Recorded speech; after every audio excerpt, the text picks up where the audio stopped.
All right, let's talk. Join authors Bill Watkins and Corey Piper as they talk about life, faith, and culture. God, we can too. Yeah, we tapped into the existence of God arguments a little bit in the last episode, but there was also the possibility of talking about the creation thing, because there was one part where you talked about the Big Bang Theory being fact and the universe billions of years old. And so there's the cosmological argument of the age of the universe and how old it is. And then there's the biological argument about evolution, whether we came from a single-celled organism and developed into the complexity and all the things that we see in this world today. I think we're on the same page as far as biological evolution, right? Yeah. Yeah, because evolution has some very ridiculous things. Maybe we could talk about that a little bit. What do you think is the most ridiculous thing about evolution itself? The idea that we evolved from a single-celled organism, life from non-life, and developed into this complexity of the biological world that we live in now. The most ridiculous thing? Sure. Yeah. That there's virtually no evidence for it. Okay. Now, And it's believed with this tenacity that it has to be true. Well, what's their evidence? What do you think is the evidence? What we actually have evidence for is microevolution.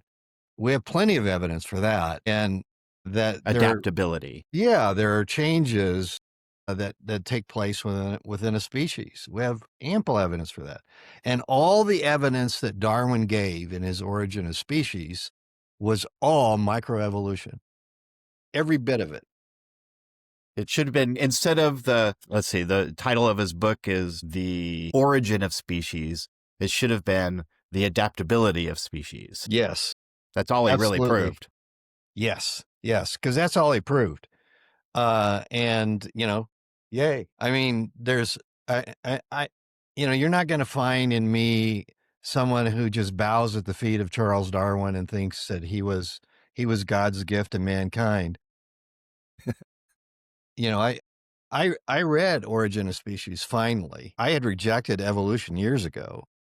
But about, I don't know, maybe 10 years ago or so, I finally opened up Origin of Species. I got the first edition because I wanted to see, before he went through, he made some minor changes in Origin of Species. I think it went through 5 editions. But I wanted to read the original one because I wanted to see what captured people's attention. And when I read it, I just laughed, oftentimes through the text, because he would jump from, well, look at this change of adaptation, in an environment. This bird's beak has gotten longer and longer because the food supply has changed, and the bird has adapted in such a way to be able to take advantage of the changes in the food supply, so it can reach things better, and so on and so on. And then he'd go from that to, it's possible that changes like this happened over time. And then he'd go from possible that to, it must have been. And I went, what? Based on what? Yeah, I encountered that. I even highlighted it. I encountered it in the National Geographic that was talking about life. I should find it. Maybe I will. And I was noting the same thing. It was like, if this is true, if this happened, then they develop this story, but the story is just a development from if. It's not, there's no certainty that what they originally said was true. They're saying it's if it were true, and now see, this is what we see. So therefore, my original supposition is true. That's completely backwards of science. Very much so. Yeah. Yeah, that's they're exactly telling a story. They're found. just telling a story. Yeah, what I found is it's an incredible story. And if it were true, it'd be absolutely amazing. But one of the Miraculous, things, should we say. well, yeah, incredibly miraculous. But I think that the biggest problem that I found with Darwinism is what the Discovery Institute keeps hammering away at, which is that these DNA and molecule, all these things that were invisible to Darwin. Right. He didn't He know didn't what. have a clue what the cell was like. No, no, no. And in his day, it was just like a glob of jelly, and it wasn't thought to be much of anything. Of course, it was like a black box. They didn't know anything about it. They just made assumptions. But one of the things he did do in The Origin of Species, I noticed, when he finally got to what was the origin of first life, he basically said, "We don't know." Yeah. Well, And I and have the he exact quote when if Go ahead. yeah, I have the exact quote. I pulled it up because I'm like, I was stunned by this too. So far from explaining the origin of species, he intentionally avoids the question. And this Yes. is what he says. This is a quote from Darwin. We need not here consider how the bodies of some animals first became divided into a series of segments, or how they became divided into right and left sides with corresponding organs, for such questions are almost beyond investigation. So he completely just sidesteps the very title of his book, Origin. He says, well, we can't really investigate that. So why such worship of this guy? It's Right. fascinating. Right. Yeah, so I wasn't impressed. And there were elements of his theory that have been debunked and aren't even accepted today. Yeah, there's a huge movement now of I mean, they don't believe in a creator God the way we do, but they're like, Darwin messed this up. He's really ruining our case. Yeah. So, yeah, absolutely. And on the origin of life, I think that's the most important issue that Darwinism or even neo-Darwinism, the new Darwinism, just can't explain. And how how do you even get a protein? How does the so-called chemical soup that was supposed to be in the very beginning, how does it even build a protein? Yeah. And this is what happens. Biologists will tell you a story of how it could have happened. But when they've done experiments, either the experiments have completely failed or they've managed to build a protein by a lot of human intervention into the chemicals, and then That's kind of ironic. wham, look at that. It could have happened this way. And I go, well, yeah, if there were other intelligent beings around that were feeding this into the soup, and making it happen, of course. But there is this theory that a biological life came here, crashed here on an asteroid, or aliens might have done it. An alien picnic is what I heard Yeah. when I was a sophomore in high school. I'm going, really? That's more So, believable than a creator God. Yeah. yeah, right, right. But all that does is just pushes the question back. That's all it does. So if an asteroid came with the right chemical mix, to create the origin of life, well, where did that how did that origin of life develop by natural causes? How did that happen? What came on the asteroid? Uh, Back they and don't back and know. back. Right. Yeah, it just pushes the issue back. It doesn't solve anything. Well, here's And if another. aliens did it, well, how did aliens arise? Yeah. Now you gotta How did explain. they evolve? So another quote from Darwin. This one strikes me as very much we can talk about this idea because I think the major problem with evolution is really their unwillingness to allow the idea of a creator, an intelligence at all. Let's not define that creator at this point, but the removal of intelligence is probably their biggest flaw because there's obviously intelligence involved. It's very observable. So intelligence begets intelligence, but Darwin admitted this too. people are probably screaming at me going, no, that's not true. But Darwin admitted the idea that there was a creator. He didn't even go all natural, no creator. This is what he says. Thus, from the war of nature, so he's observing how species adapt and survive, from famine and death, all the struggles we go through, we've been striving out of this miry goo to become this complexity that we are so magnificent today. The most exalted object which we are capable of conceiving, namely the production of the higher animals, directly follows from this war of famine and death and struggle from the miry goo. Now here we are, the highest animals. Aren't we amazing? Look what we've survived to do. There is this grandeur in this view of life with its several powers, having been originally breathed by the Creator into a few forms or into one.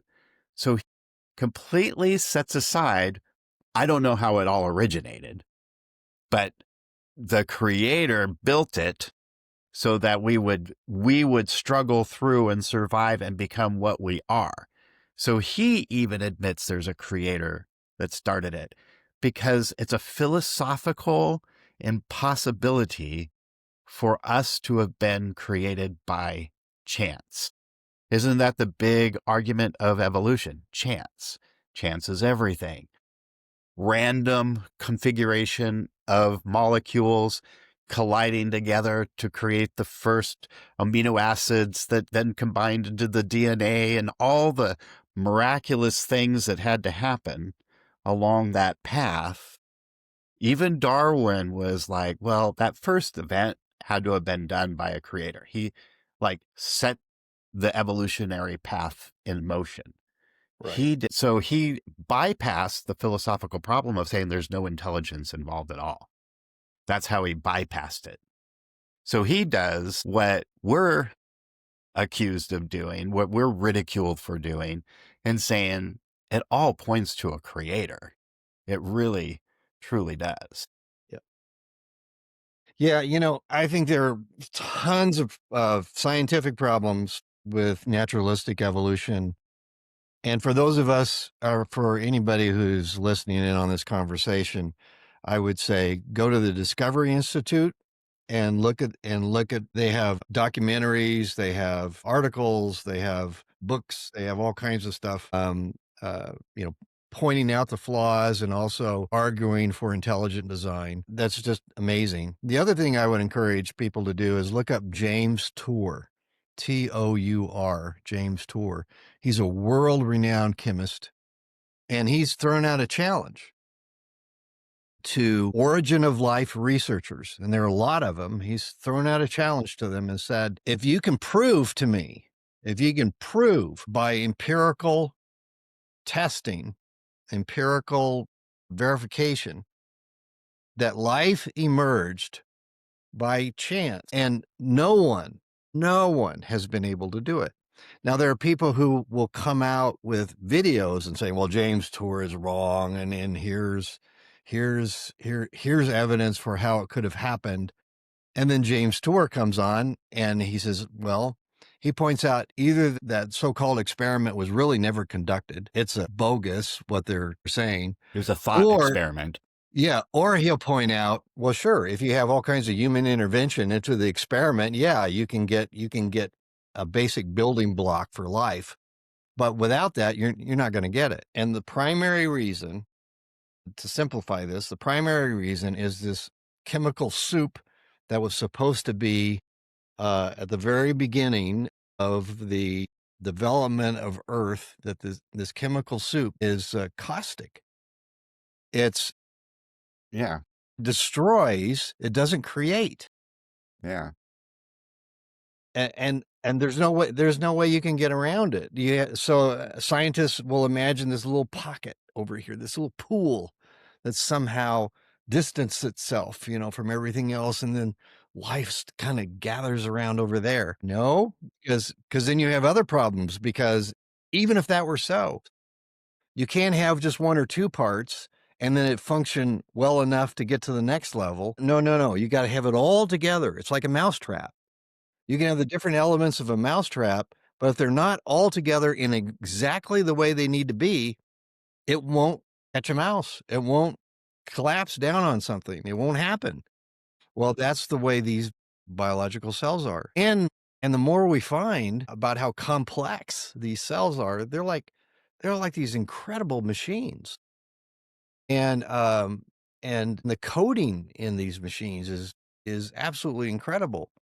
There's enough coding in one DNA to fill all the encyclopedias of the world. Imagine that. That's insane. And so if we came across anything that had information like that, we would immediately think intelligence. Yeah. But now That's we've what, got a bunch of scientists who are acting stupid. I mean, they come along and they see that and they go, well, look at what natural selection did. yeah. I go, you're So- kidding me. So on the philosophical level, here's what I have a problem with this. Maybe you can confirm or say I'm ridiculous or whatever. But it seems to me, so science is making the claim that, hey, we follow the evidence. We just look at what is, we explore it, we test it, and we come to determination of X, Y, Z, and we give our conclusions, and it's based upon the evidence that we have before us. Isn't it non-scientific for people like Richard Dawkins says, he sits there and looks right at the camera, and he says, it seems like everybody is convinced from what they've observed that there's a creator. And I could kind of understand, this is what he's saying, why people might draw a conclusion that looking at the complexity of the trees and the cells and the universe and the ecosystems and say, wow, it leads me to believe there's a creator. But they're wrong. Science has proven that there is no need for a creator. So let me get this straight.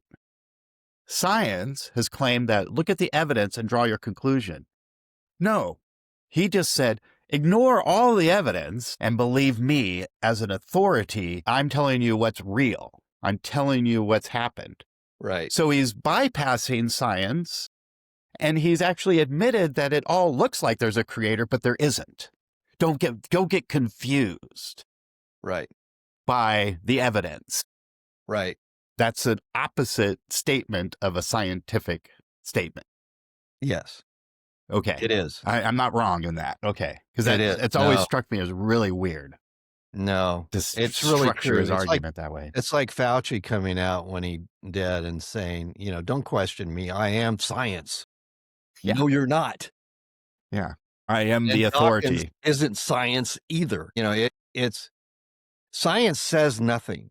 It's scientists who speak. Philosophy says nothing. It's philosophers who speak.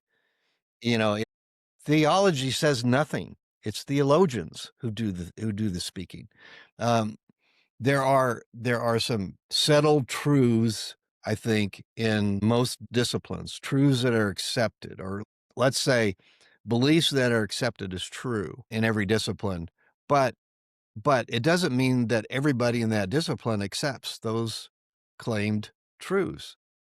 And Dawkins is speaking for a group of scientists who are making these claims. The problem is it's like atheists who make claims, that that the universe has always existed, and the Big Bang, it really wasn't an explosion out of nothing; it was an explosion out of something. Yeah. And so something's always multiverse. been, it's like that. And what I want to say is to that group is prove it. I have evidence, and so counter my evidence because my evidence goes against what you claim. And so you've got to adjudicate these things, but then to act like a pope of science, to come out and say, this is what science says. I'm going to go, oh, come on. Yeah. You don't have that authority. You don't have that clout. You haven't even made the case. So there's the problem. In the books, I mean, some of the books that he's written are really fascinating if they were true. It's a story. Now, so I wanted to go way back too with Aristotle. and this idea of chance. And you were talking about James Tour, is that right? Yeah, James Tour. And can't be by chance. Well, Aristotle figured this out in the 400s BC. And he makes the statement that chance merely modifies things that already exist. And this is a part of the argument that I think is really compelling to kind of deconstruct. Like, evolutionists are having a really bad starting point to say, chance did this. Chance is nothing unless there's already something. That's right. There has to be the laws of the universe established for you to have chance in the midst of those laws. Right. Chance doesn't create the laws. It's a aberration within the laws. So I think it's, let's see, how did Aristotle put it this way? It is clear then, this is in his book Physics, it is clear then that chance is an incidental cause in the sphere of those actions for the sake of something which involve purpose. So there's purpose, you're moving towards something, and then a chance event happens, deviates you off of that intended purpose, but there has to have been that original purpose. Now, he does the intelligent design argument. He's not really defining what that intelligence is or who that intelligence is. He's strictly through reason and observation concluding the only logical conclusion is that there is an intelligence. I think he believed the universe itself was intelligent. So he may have been more in that panentheist type of model. I don't know exactly. I'd have to read him a little more closely than that. But it doesn't negate his argument. And that fits well with our argument that it's reasonable and rational. In fact, the most reasonable and the most rational conclusion to say that there is a creator, an intelligence that designed everything. And I think I remember that like 90%, maybe probably more, of people around the world believe that there is some kind of creator, that we didn't just happen by chance, which was really frustrating to guys like the Cosmos guys, Carl Sagan. Like, why can't people just believe the science? Why don't they accept that it just happened by chance? Well, maybe because we're observing the evidence and we know that there had to have been a creator. Now, there's all the different worldview definitions of that creator, the Hindu one, the ancient Egyptian one. And I would make a case, I don't need to do it now, but I would make the case that the Egyptian and the Hindu worldviews are more in line with what science is saying happened. They just remove intelligence from it. Like the Egyptians saw intelligence in the creator, their gods. Right. Gods that came from out of nothing. I have quotes and all that kind of stuff. And the Hindus too, they have a 6 billion year cycle of Brahma awakening and then sleeping and then 6 billion more years and then the awakening of a new universe. So the universe is eternal because Brahma, the God, the universe is God and it's eternal. That sounds more like what they're arguing when they do the multiverse thing. It's more in line with a Hindu worldview than it is with the Christian worldview of a theistic worldview, I should say. That's a good point. Yeah, and the multiverse viewpoint that there are infinite number of universes is just as empirically unverified as naturalistic evolution is. I mean, it's it just isn't. You just can't make the case. Growing up in public schools, when I was learning about evolution, my parents, whenever I was learning a subject in school, they take me somewhere that would give me more of a kind of a visual, more complete picture of what that teaching was. So, for example, I grew up in California. When we learned California history and we learned about the Spanish missions, my parents actually took us to a few Spanish missions that were still existing on the coast of California. So we could walk in and we could see what it was like, and we could talk to the curators there and all of that. And they wanted to support our education, and they did it. And this is one of the ways they did it. But when it came to evolution, we went down to the La Brea tar pits in Southern California, and we went through the Natural Museum there. And my dad, he pointed out the story of evolution that was told in these plaques that went through the museum. And he pulled me aside and he said, "Look, this whole story depends upon mutations." And he said, "What I found in my own veterinary work," he was a veterinarian for the state of California, said, "What I found in my veterinary work is that mutations hurt the species." And he said, even these people who are breeding, and Darwin pointed to breeders to point out how changes could occur, are um, depending upon mutations in order to get a new breed. And he said it always weakens the species. It never makes the species stronger, because you might make a stronger horse, a horse that can run faster or something like that, but you'll create other problems Yeah. that horse then has to deal Yeah. with. Purebreds are actually have a lot of problems because Yes. of the modifications we have. And so I used to, when I lived in Sedona, Arizona, I worked for a man. I did his yard work. I did weeding and just odd jobs for him. I would transplant trees, translocate them, and I was in landscaping at the time, and I worked for him. And he knew my dad. And I took my dog over there when I would work, and he really liked my dog Winston because he was a gun dog editor Yeah. for Field and Stream. Okay. And I would get some of his magazines and his articles. He was just this really cool guy. And one of the articles that I read of his just blew me away, because he said he went to this guy who was a dog breeder, and this dog breeder, in the whole article, I have the article still, I'll bring it up here later in editing, and essentially makes that argument that if you were to take the dog breeder said, if you were to take these dogs, all these purebred dogs that we have, and put them on an island where they would just be free to breed with whomever, whatever, whenever, and within a few generations, I forget how many he said, but it wasn't very long, they would all go back to being essentially wolves. That's right. Wolves have are the most robust genetically, with all the variations of long hair, short hair, dark, light, all the different colors. Wolves are the supreme DNA. And if you started recombining all of that, if they just started mingling, they would look like wolves again. So that's a confirmable scientific fact. So it really is only intelligence that brings about what we might call speciation. It isn't even evolution in the sense of becoming a new species. It's just within a species, there's adaptations. And there seems to be a biological limit. There A is. dog cannot become a cat. A wolf cannot become a whale. Right. So all their evidence, all the DNA they claim is evidence for evolution, actually just proves evolution. It does. It does. Not adaptation, but transference between species.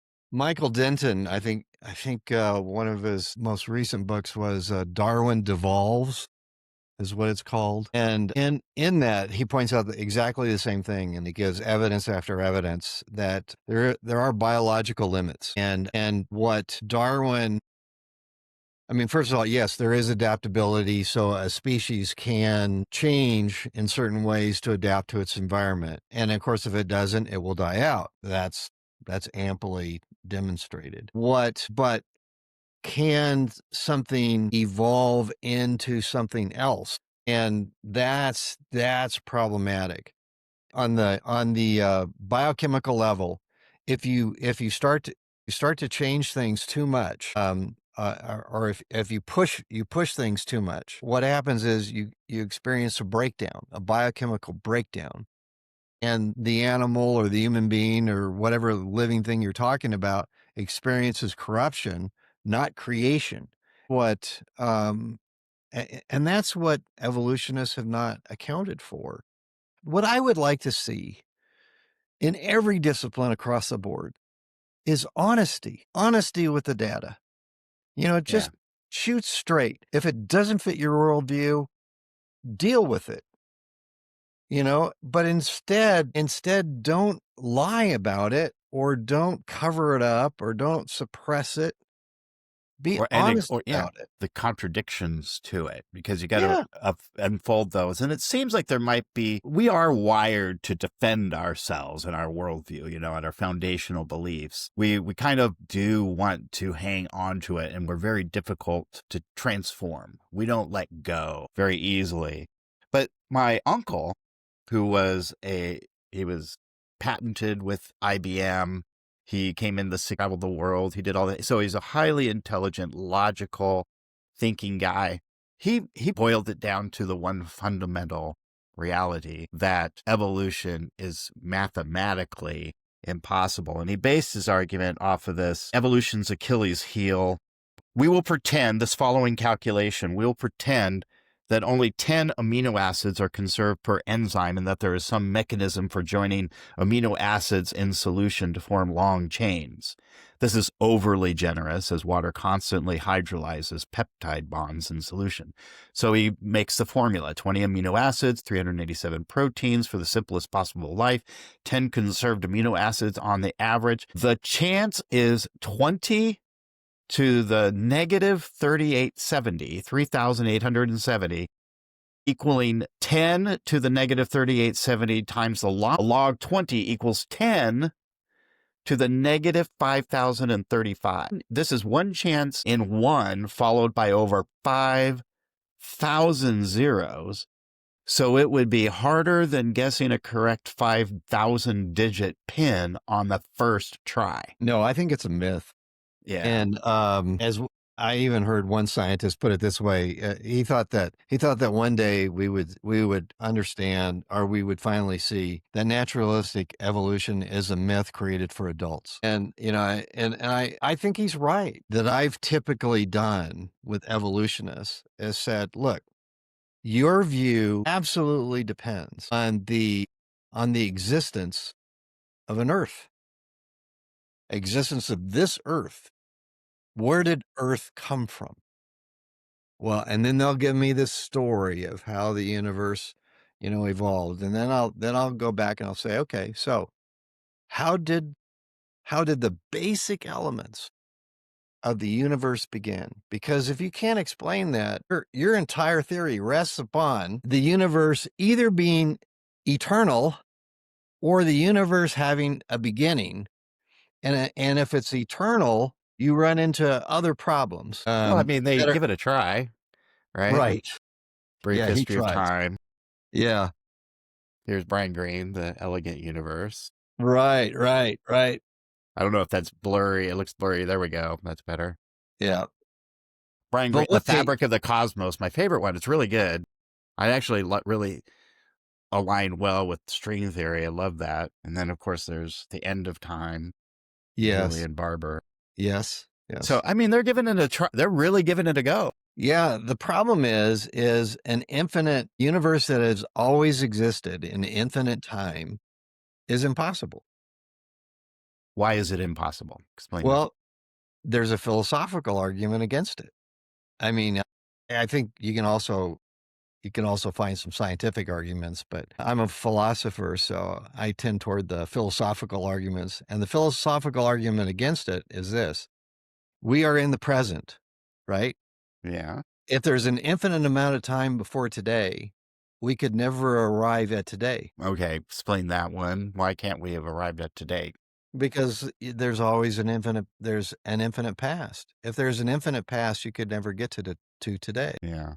I mean, I've heard this argument. It's mind-blowing for me, though. I can't wrap my head around what it is. Well, and another way to put it is, let's suppose, in other words, what they're doing is they're assuming that a mathematical infinite could be in reality, that you could have an infinite of days, an infinite of time stretching out into the past, and that could really be.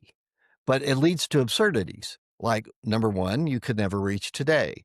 You cannot bridge an infinite chasm. There's no way to bridge it. There's no way to get from today back to, I see that. going back to the infinite past. That was an image I could see. You can never arrive. Here's another way. Imagine an infinite library filled with books all the books either have red covers or green covers. Okay. So you go in and you check out 100 red covered books. How many books are left in the library? An infinite number. It's I still mean, the it same doesn't. number. It's an infinite number, right? But you're Right. carrying 100 books out with you, and yet no books have left the library, really. The number is the same. Or, Okay. So it's, but that only applies to our physical realm, because don't we believe that God is infinite? well, that's different. Okay. That's a different How kind is, of infinity. It's an infinite being. We're not talking about an infinite chain. And when you're talking about an infinite chain of cause and effect, well, in fact, let's look at the law of causality. The law of causality says every effect has a cause. There's no empirical exception to this. None. Even the Big Bang could not be an exception to this law. there has to be a cause, which they believe was another universe exploding into ours. Right. Even they have to deal with it. So every effect has a cause. Now, if you have an infinite, imagine, if you would, a chain, and the links of the chain are together, and it's an infinite chain. It goes this way and it goes that way, and it's just hanging there in space, and you see it. What's keeping it in existence? Because it's not just a cause that produces an effect horizontally, but what holds the whole chain in existence? What's the cause of its current existence? See, because causality can go horizontally, but it also goes vertically. And so it has to be an infinite being that's the cause of all things, but itself is uncaused. So even if I've even told scientists, okay, let's just grant your claim that the universe is eternal. What keeps it in existence? What holds it in existence? Because it's all contingent, right? Every being is contingent. Every planet is contingent. It has come to be and it can cease to be. That's what Yeah. contingency means. So anything that can come to be or cease to be has to be held in being And every moment. It's like what, if you imagine every being is like a Bunsen burner, okay? okay. As long as fuel is being pumped in there, the flame will continue to be. But once you cut off that power source, the flame goes out. That's what a contingent being is like. So there has to be something that's causing the whole thing to stay in existence. So I can argue for the existence of God from the origin of the universe, or I can argue the existence of God from the presence of a contingent being. I just need one. And from that, there has to be a necessary being. There has to be a being that is not contingent, that Yeah. is causing everything else to stay in existence. And you're not defining that being, the character qualities. You just generically, creator, that being has to exist. That's what Plato came to the conclusion of. That's it. Aristotle, great thinkers throughout history. So here's where think I think we agree on the biological evolution idea that Hmm. we have to have been created, designed. Okay. Now, there's Turek. He talked to Charlie Kirk. He had an interview with him. And You I mean brought Frank? up Frank? Frank Turek. Yes. Frank Turek. Do you know him? I know you both go back to Geisler. I think he claims to be mentored by Norman Geisler or have been influenced by him and that kind of a thing. Essentially, what Dr. Turek was saying was he's making the claim that the Bible's not really clear on how long ago all this creation thing happened. He just says, well, in the beginning, and the beginning was not defined when that was. And I think he's right on that if you just look at Genesis 1 and 2. But if you jump over to Genesis 5 and then later 10, you see that that issue is dealt with on how old and the genealogies are, and it connects it back to how long ago that beginning was. So So Genesis does, he makes the claim that Genesis it doesn't matter. He even made the analogy that, and I love Frank Turek. I love what he's doing. I love everything about him and what he stands for. But there's this weird thing that some people do like him, like they're in this world of academia and they try to distance themselves from the simpletons like me who believe that God created the world in 6 days and rested on the seventh, and they were 24-hour literal evenings and mornings the first day and all that kind of stuff. And so the Ken Ham types, and they just want to, so they seem to want to make a real good case that, see, the Bible doesn't care about how long ago it was, but he made he made an exegetical error, not a logical one or anything like that. He ignored the genealogies which come in later. And he actually made the Jews are wandering around, the Hebrews are wandering around in the wilderness, and they don't care about how long ago all this was. They just wanted to know that it wasn't the God of the Egyptians that created, it was the God of the Hebrews, the ones that are right now, that's rescuing us, that's saving us, that's giving us his law. That's the one that's the creator, and that's all that really mattered. But that's doesn't match up with what Genesis later says and puts the genealogies out there. So I know we kind of differ on, I believe the earth it's a young earth, and I believe the evidence supports that young earth idea. I think there's really good reasons to believe it's young, not very ancient, not billions of years. And I know the time light issue and all those kind of things. So maybe we can explore those a little bit more next time when we have more time to try to unravel some of that. We need to separate those two. And I never go to the route of thinking somebody like a Frank Turk is a Christian because we disagree on this issue. I know you don't think that about me, and he would never say that about me. So I love the conversation about it. And that's what I feel is very strong about what it is that we're trying to do, is maybe bring in some of these controversial topics within the realm of a conversation to wrestle through these. And yeah, I think Frank made a mistake. Dr. Turek made a mistake. He ignored some later parts of Genesis that clearly lay out that how long ago the creation was. So what do you think about all that? I know maybe we differ on the age of the universe idea as well. Well, I think Frank is right that at least the early chapters of Genesis give no indication of how old the Yeah. earth is, much less the universe. And I also think that if you're going to do a study of what the Bible teaches about creation, you should go to all the passages, not just Genesis. I think you should look at all of them.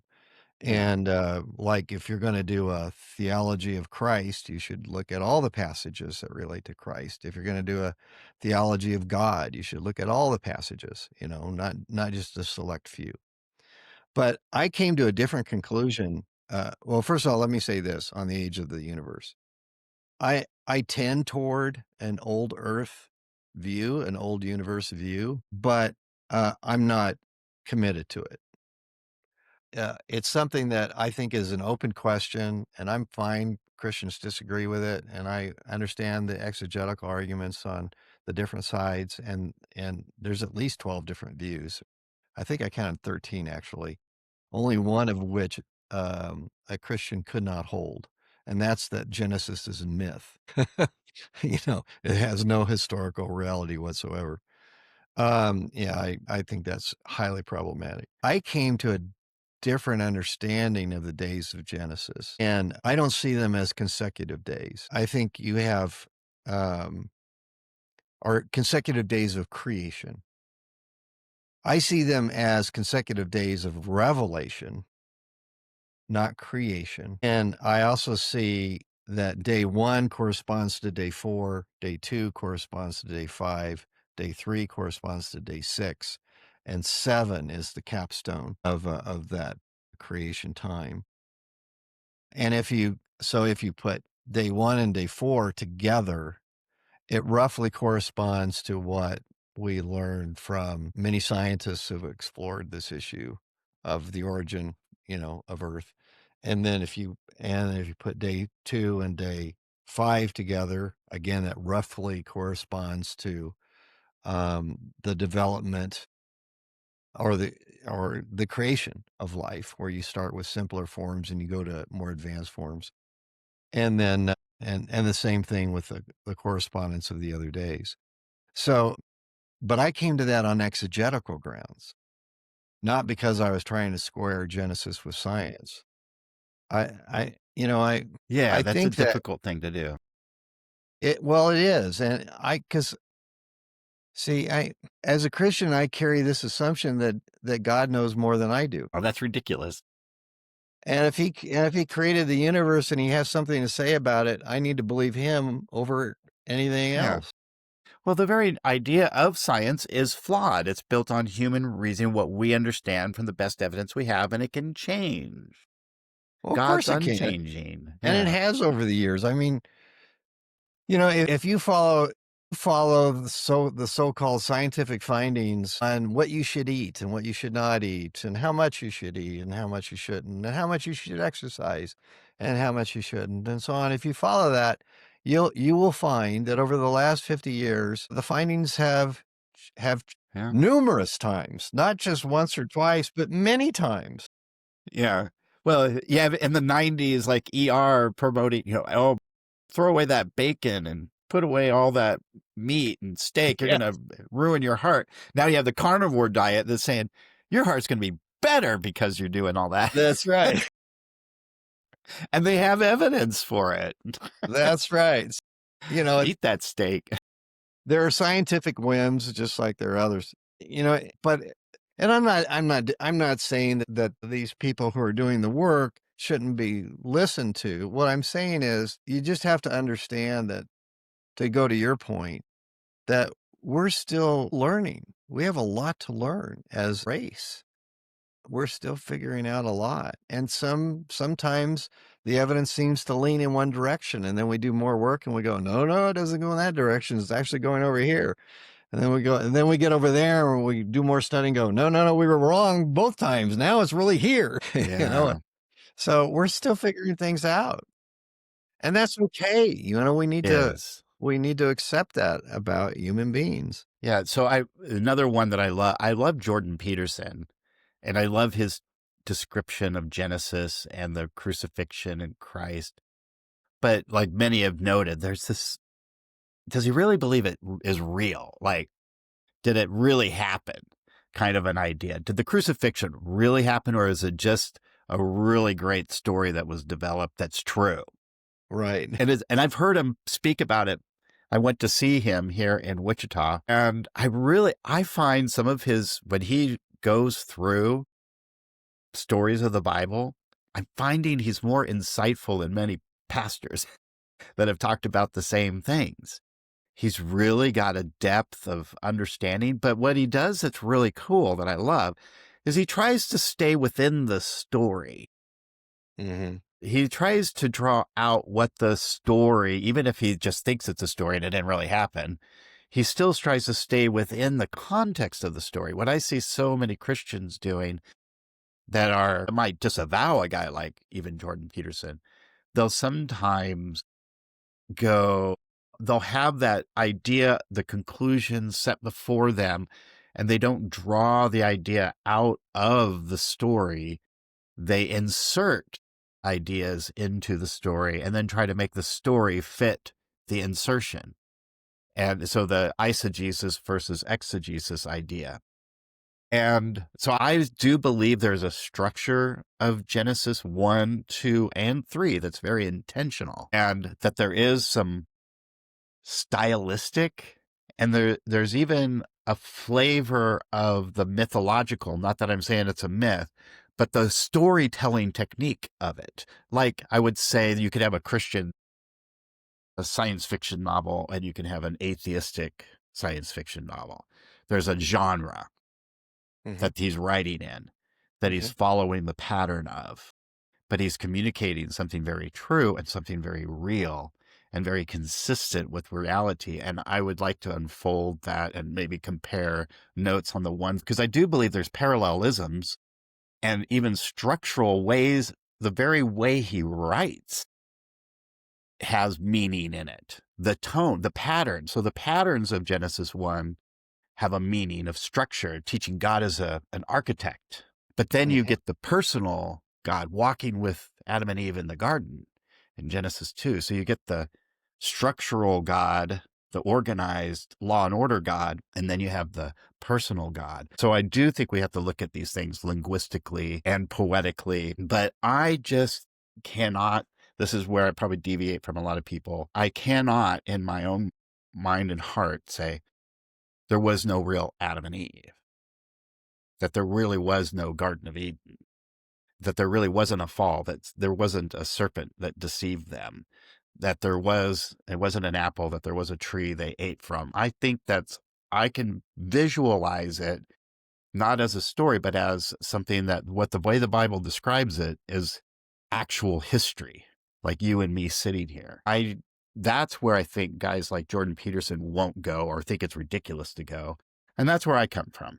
So we can kind of set the table here and maybe unfold those things as we go through and all the different variations. But I think the truth of God is communicated in more than just the words. There is poetry, there is symbolism, there's structural ways that he speaks to us, even how he unfolds his plan in history, Oh, how yeah. he is like a great novelist, how he plants the seed here of understanding. And later, then you get the revelation of what he meant. It's like this grand story written by this incredible author that is the one who's the designer of it all. So, and I do think I put the age of the earth right around 7.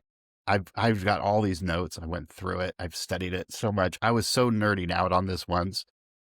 And I think the Jewish calendar is in the 5,000s, maybe the 6,000s. I forget. I have it on my calendar. Their calendar is based on from time of creation to now. And I think it's in the 5,000s, 5,700 years or something like that. And then we have the famous 6,000 years. I look at it and go, no, there's 7,000. So that's where I would go. There's a little bit. And I have no philosophical, theological problem with the universe. And I would like to explain why the expansive universe could exist and still only be 7,000 years old, approximately. Because it's a different way of looking at things. But I think it's got a lot of validity to it. And I'd Yeah. like to throw it by you.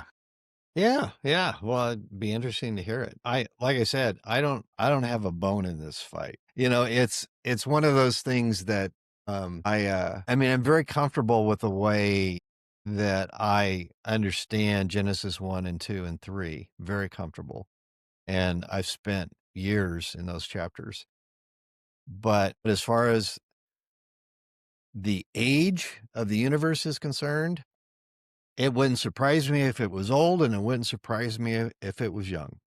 And and I literally I don't think it makes any theological difference.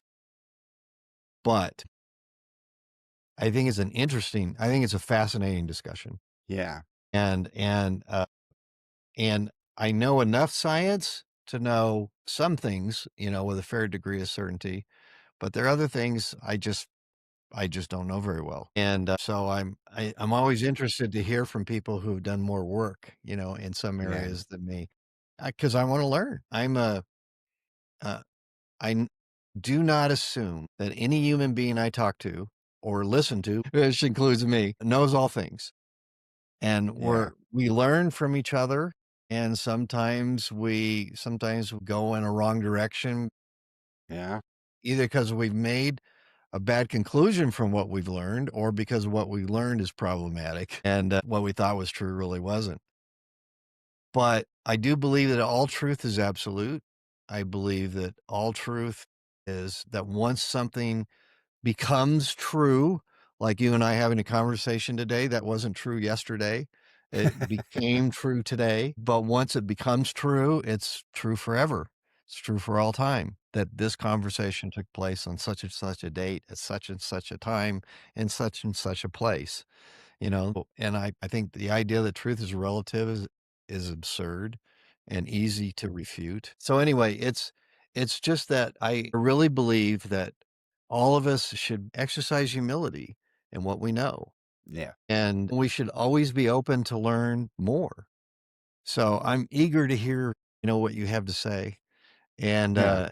and I'll share what I think, and we can engage on it and see how it goes. Yes. But I think this whole thing about the age of the universe is not a question of orthodoxy. This is one of those intramural debates that Christians have that are fascinating to listen to and to explore. And we can share things back and forth with each other and learn from each other, but it's not essential to the faith.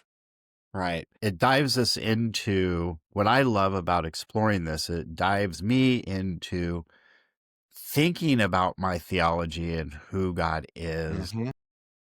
in a new, fresh way, but consistent with the Word of God. But just, it's like coloring in the image. I got the outline, but sometimes we need that colored in image. And his creation sings of his glory. Yes.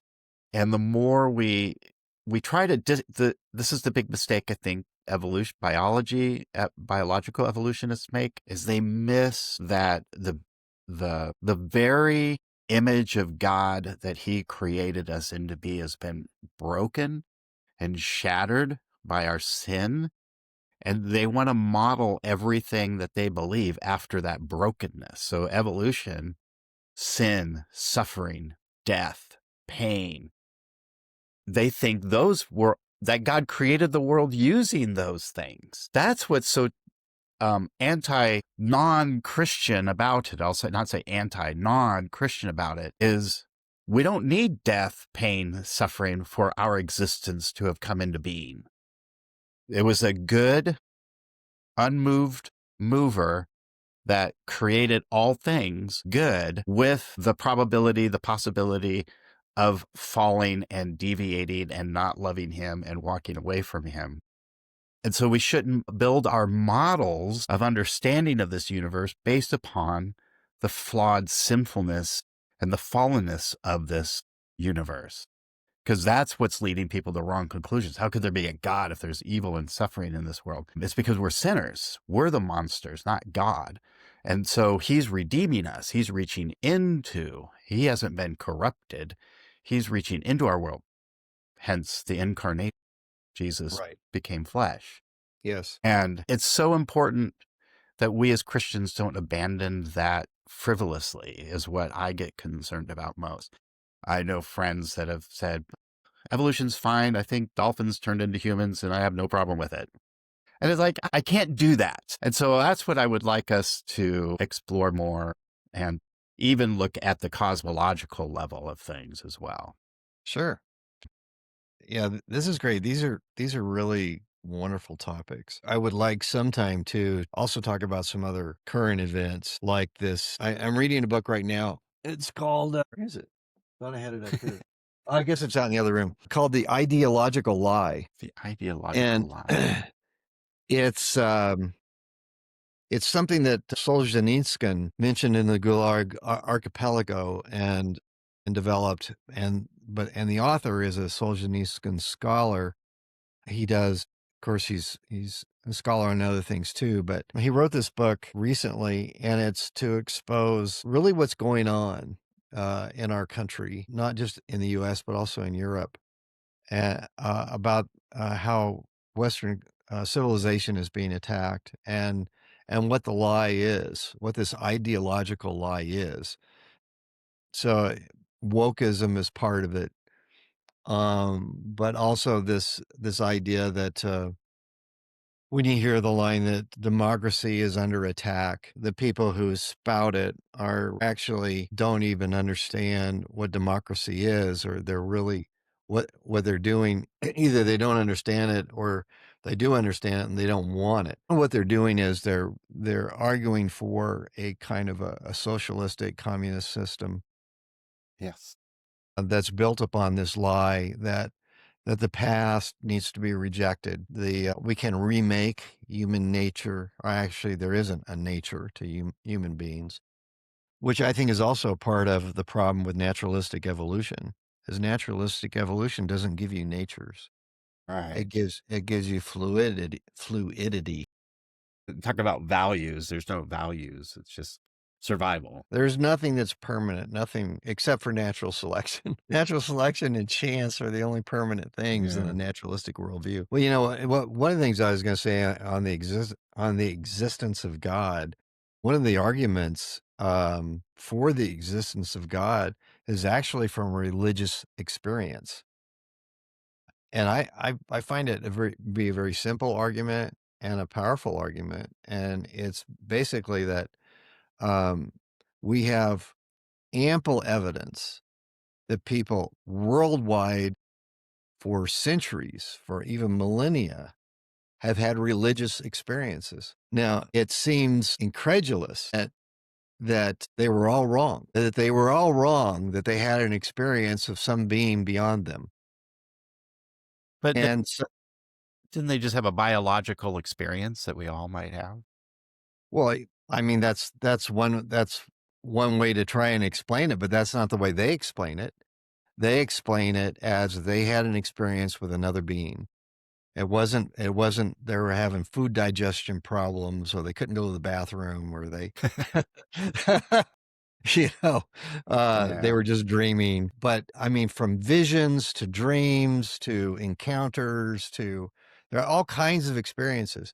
Now, from a strictly empirical viewpoint, if you had human beings for thousands of years across cultures making the same claim, you start to believe that there had to be some truth to it. I mean, it There's something going on. seems to me absolutely unscientific to just dismiss it. Yeah. You'd have to investigate it, and investigating it like William James did in his book Religious Experience. You investigate it and you conclude even what William James concluded. There has to be a supernatural being. There has to be something here. There's something more than just us. Yeah. And so from religious experience alone, there's plenty of evidence that there is a God. Now, the problem is with this argument is it doesn't tell you what that God is like, but it does tell you that that this God is connecting with people all across the globe from all different kinds of cultures. And Or at least this regardless of spiritual realm is some right. good, some evil. Even Jean-Paul Sartre, the famous French atheist, said that one time he encountered the Holy Spirit when he was a boy. He encountered the Holy Spirit in his basement and he kicked him out. And it's because he was trying to start a fire in his basement. He was doing something that his parents didn't want him to do. And I guess the spirit was convicting him. And so he said he kicked out the spirit, and later on in his life, he wondered if he had made a mistake. Even though he held to his atheism, there is evidence that maybe a couple of weeks before he died that he may have accepted Christ. There was a priest, Catholic priest, who stayed in relationship with him. But he I think, and Nietzsche even said, the famous atheist Nietzsche, he even said, if there wasn't a God, we'd have to invent him. There's there's something about us where we need God. We need something beyond us. And I think it's because of our contingency. I think that's part of it, is we know that we're not the explanation for ourselves. There's something greater. And And we know it. We have to consciously go, no, the evidence doesn't mean that. The evidence means there is no God. which goes back to Romans 1, we suppress what we know. We suppress the truth we know. I mean, I know I've done that in my life. Like, I don't want the truth because I don't want to realize how awful I've been. I don't want to know that I've been so awful. Like the Holy Spirit showing up in the basement when you're starting a fire. It's like, yeah, I don't want to be held accountable for this. So that seems to be more what's going on. And Mark Twain, he wrote very bitterly towards the end of his life about God. But I find it interesting people say he's an atheist because I don't think an atheist doesn't believe there's a God. He doesn't complain about the God, right? Yeah. I have found that, though. I have found atheists who will blame God for evil, and I just look at them and going, well, yeah, how can you blame a being who doesn't exist, according to you, for something that does exist? Yeah. That makes no sense at all, you Yeah. know? So I And if came up there's with and this. if there's evil, where did it come from? It's got to be human beings, right? Yeah. Well, there's natural evil too, like hurricanes and tornadoes and that kind of thing. And I said, well, don't we know where those take place? Why do we keep building structures in those places where we know they're Yeah. going to get hit by a tornado or a hurricane? And why define it as evil? Because evil would have to be intent. And since there's no intent, how could it be evil? I Exactly. don't blame a dog for going out and rolling around in poop. Like, oh, you disgusting, how horrible and yuck. It's just doing what it does. Right. So why define it as evil? Hurricanes just destroy things. So why call it evil? And then Exactly. you could say you don't like the effects of it, but that's different. The other thing I called Mark Twain. I came up with a term that I think more captures his version of atheism, the bitterness towards God, as he's an acrotheist. Acra meaning acidic, an Yeah. acrotheist. Something's happened. They blame God for. I understand that. I'm not condemning that. I think there's things we go, yeah, what in the world are you doing? And why is this happening? And what's going on? And we don't understand it, so we become bitter. And so I see that in Mark Twain's writing. He just becomes resentful and bitter about the things that were going on in his life. And he just became bitter towards God. He didn't stop believing in God. He became bitter. He may have relented. There's another story about him where he claims that he really got it by the end, which is a comforting thought, really. Yeah. Yeah. I would hope so. I'd like to meet Mark Twain. Yeah. What a humor. We saw character actor do him once in Colorado, and it was really awesome. I always liked his line. Somebody asked him if all the stories that about his growing up were true, and he said, well, at least half of it. Well, the other really cool thing he should be paid attention to is he was in the newspaper world, and yeah, he was totally aware of all the lying that goes on in the realm of newspapers. Oh, sure. For anybody to think that it's not, I mean, they appeal to the baser part of us, no doubt about it. Oh, yeah. We'll try to counteract some of that with sane, rational conversation. We will try. All right. Well, God bless you, sir. You too, Corey. Okay. That Okay. sounds good. Okay. Bye-bye. Bye. Well, that's all for this episode of Let's Talk. Bill Watkins and I, Corey Piper, thank you for joining us. We started our conversations together over 20 years ago in the hallway of a school, and we've never stopped talking. We're happy that you're going to be joining us. No sermons, just honest discussions. If this sparks something in you, hit that follow button so you never miss an episode. Also, share this with a friend who's wrestling with the same questions. We're all in this together. And please drop a 5-star review if we're helping you think more deeply. It fuels the algorithm and spreads the dialogue. Until next time, keep reasoning, keep growing. See you soon.